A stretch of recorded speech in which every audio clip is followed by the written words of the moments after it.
শুভ সকাল আমার প্রিয় পরিবার, তোমরা সকলে কেমন আছো? আশা করছি যে যেখান থেকে আমার ব্লগটা দেখছো সকলে ভালো আছো। তোমাদের আশীর্বাদ আর ভালোবাসা সাথে নিয়ে আজকের ব্লগটা শুরু করলাম। তো বন্ধুরা, এখন বাজে সকাল ঠিক ঘড়ির কাঁটায় 8টা। তো উঠে জানো তো দেখছি ঝমঝম করে বৃষ্টি পড়ছে। কি করব, কোনো রকমে সব কাজগুলো সারা হলো আশি তারপরে না ডোডোকে একটু সেরেল্যাক্স খাওয়াতে এলাম। আর জানো তো সকালবেলা ডোডোকে একটু সেরেল্যাক্স খাওয়ালে না ও অনেক বেলা অবধি ঠিকঠাক থাকে, সেই জন্য ওকে একটু সকালই সেরেল্যাক্সটা খাওয়াই।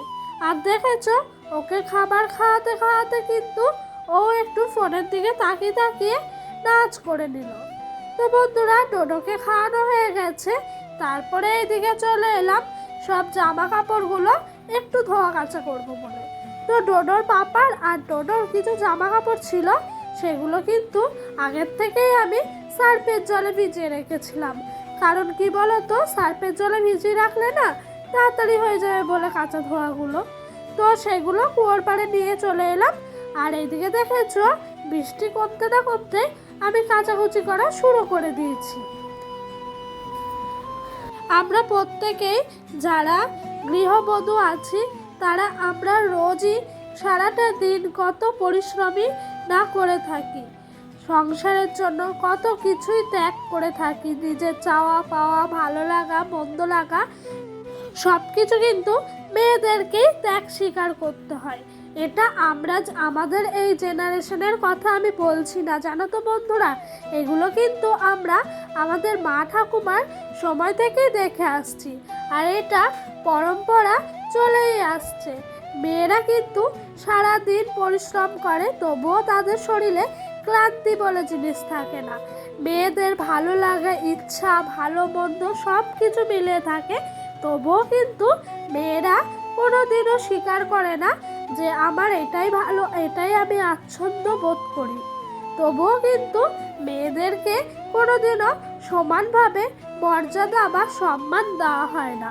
দিন শেষে কিন্তু মেয়েদেরকে একটা কথাই শুনতে হয়, তুমি কি করো এই সংসারের জন্য, কি করেছো সারাদিন তো বাড়িতে শুয়ে বসেই রয়েছো, আমাদের মতো হলে বুঝতে কেমন লাগে।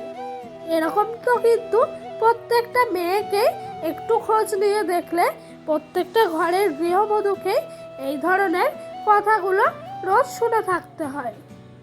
তো বন্ধুরা, তোমাদের সঙ্গে গল্প করতে করতে ওইদিকে কিন্তু আমার সব কাচাকুচি হয়ে গেছে। তারপরে কিন্তু সকালের খাওয়া দাওয়া সেরে সমস্ত বাসন নিয়ে চলে এলাম কুয়োর পাড়ে। এখন কিন্তু একটু বৃষ্টিটা কমেছে, তাই দেরি না করে ঝটপট করে সংসারের কাজগুলোকে সেরে নিচ্ছিলাম। আর দেখেছো যেই বাসন ধুয়ে আনলাম ঘরে, সেই আবার বৃষ্টি নেমেছে। এই বৃষ্টিটা কিন্তু বেশিক্ষণ পড়ছে না, আবার যেটুকু সময় পড়ছে ভালোই হচ্ছে। তো ডোডোর পাপা আজকে বললো কোনো মাছ আসেনি বাড়িতে, তাই একটু চিকেন নিয়ে আসি। তাই ডোডোর পাপা একটু চিকেন নিয়ে আসছে। চিকেনটা জানো তো আমি ভাবলাম কি বৃষ্টি যখন পড়ছে না এখন ধুয়ে নিই, সেই জন্য কুয়োর পাড়ে নিয়ে এসে চিকেনটাও ধুয়ে নিচ্ছিলাম। আর ডোডো কিন্তু ওর বাবার কাছে আছে, খেলা করছে। ডোডোর পাপা আজ কাজেই যেতে পারেনি, এত মুষলধারে বৃষ্টি হচ্ছে বলে। তো বন্ধুরা, তোমরা যারা আমাকে সুন্দর সুন্দর কমেন্ট করো, তোমাদেরকে না আমি অসংখ্য ধন্যবাদ জানাচ্ছি। আর যারা আমার ভিডিওটা এখনো অবধি দেখছো স্কিপ না করে, তাদেরকেও কিন্তু অনেক ভালোবাসা। তো বন্ধুরা, তোমাদের যদি আমার ভিডিওটা ভালো লেগে থাকে তাহলে অবশ্যই একটা লাইক আর একটা কমেন্ট করো। আর যদি ভিডিওটা আরও ভালো লেগে থাকে চ্যানেলটা সাবস্ক্রাইব করে পাশে থাকা বেল বাটনটা প্রেস করে দিও। তো বন্ধুরা, তোমাদের সঙ্গে কথা বলতে বলতে এদিকে কিন্তু আমার বৃহস্পতিবারের পুজোটাও সারা হয়ে গেল। তো এই দেখো জামা কাপড়গুলো সব বারান্দার মধ্যে লম্বা দড়িতে টান টান করে মেলে রেখেছি যাতে একটু শুকিয়ে যায়। তারপরে ওইদিকে আমার শাশুড়ি মা কিছুটা রান্না করে উঠে পড়লেন। তারপরে কিন্তু আমি চিকেনটা একটু ভালো করে কষিয়ে নিচ্ছিলাম, আর ডোডোকে স্নান করিয়ে ঘুম পাড়িয়ে আমি রান্নার দিকে এসেছিলাম। আর এইদিকে জানো তো আমি চিকেনটা রান্না করছি, ওই দিক দিয়ে ডোডোর পাপা আমাকে কথা বলিয়েই যাচ্ছে, কি রান্না হলো কি হলো সব কিছু। এতক্ষণে কিন্তু ডোডোর পাপা কাজের থেকে চলে এসছে, কারণ কি জানো তো বৃষ্টির জন্য তো কোথাও যেতে পারছে না, যাও বা বেরিয়েছিল তাও আবার বাড়ি চলে আসতে হলো এত বৃষ্টির জন্য। তো বন্ধুরা এই দেখো এদিকে আমার কিন্তু চিকেনটা কষানো হয়ে এসছে, দেখলাম একটু ঝালটা কম হয়েছে, তাই না একটু লঙ্কার গুঁড়ো দিয়ে দিলাম। তো চিকেনটা দেখো কত সুন্দর একটা কালার এসছে, তাই না? ওইদিকে ডোডোর পাপা বললো চিকেন কষা দিতে, তাই ডোডোর পাপাকে দুটো চিকেন দিলাম কষা টেস্ট করার জন্য।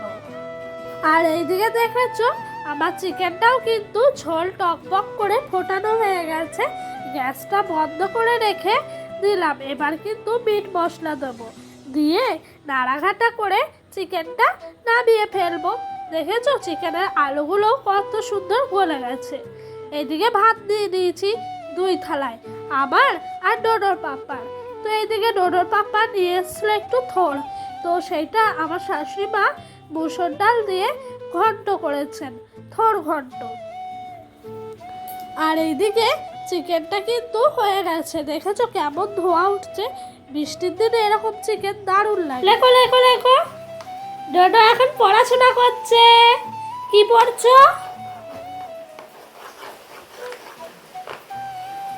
লেখো লেখো, লেখো টাটা করে দাও, টাটা। ও বাবা, পাপা টাটা করে দাও মিমিদের।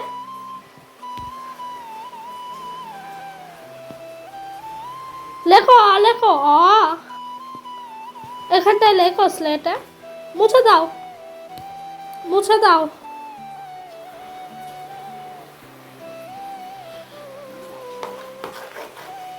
আমাদের খাওয়া দাওয়া শেষ হওয়ার পর ডোডোকে পড়তে বসিয়েছিলাম। ডোডোর অনেক পড়াশোনা হলো। তারপরে দেখেছো আমি চুড়িদার পরে রেডি হয়ে গেছি, একটু বাজার যাব। তো জানো তো আজকে না আমি প্রথম শ্বশুরবাড়িতে চুড়িদার পরলাম। অনেক দিনের একটা ইচ্ছা ছিল, সুপ্ত ইচ্ছা বলতে পারো, পূরণ হলো। তো এই দেখো বাজারে চলে এসেছি, আর ডোডোর তো ওই জামাটাই পছন্দ হয়েছে, ওইটা ছাড়া ও কোনো জামাই নেবে না, তাই ডোডোকে কিন্তু ওই লাইট চালানো জামাটাই দিয়ে দিলাম। আর এই দেখো আমাদের জামা প্যান্ট সব কিছু কেনা হয়ে গেছে। তারপর বাজারে 2টো রোল খেয়ে নিলাম।